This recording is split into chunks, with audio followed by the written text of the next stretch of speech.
mu mel ni nag assalaamu aleyka ayyuha nabi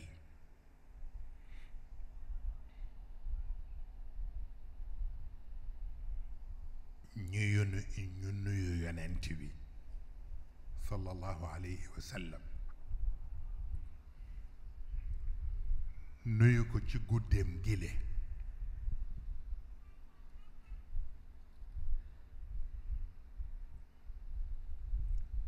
nuyu bu nga xam ni bokkul ak nuyu wolof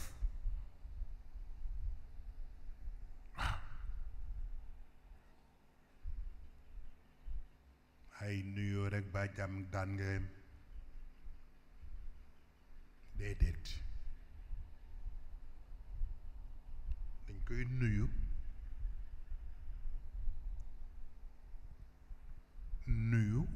tëbbu bëgg li ko yàlla defal mu tànk ñu ci ndax it moom yonent bi sallallahu alayhi wa sallam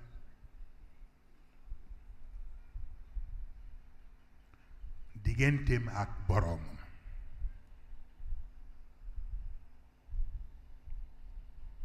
ndax sunu boroom xeeti tasbiix yi ñu koy defal moo xam ña ca kaw ñooy def tasbiix bi walla ñi ci suuf ñooy def tasbiix bi waaye jamono bu nekk ñu jéem natt li ñu ci recevoir waaye buñ ko nattee dinañu gis ni dafay fees bay tuuru heureusement nag du tuuru n'importe où lu ci fees ba war a tuuru yonent bi sallallahu alayhi wa sallam mooy dékk ndabam la ca fees ba naroon na tuuru sotti ko ci ndabam waaye moom itam yonent bi sallallahu alayhi wa sallam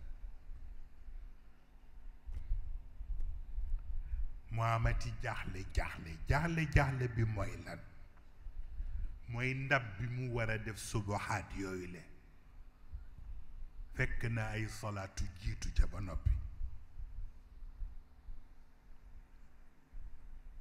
kon bu subahaat yi ñëwee fekk fa salawaat yooyu le moom itam dafay feesaat ba tuuruwaat heureusement tafiidu faydan ala al axlaaq waaw bu façon la Seydi El Hadji Malick waxee ci Taysiir nuuru min annuuri qad awdactahu xikaman tafiidu faydan ala al axlaaqi allahu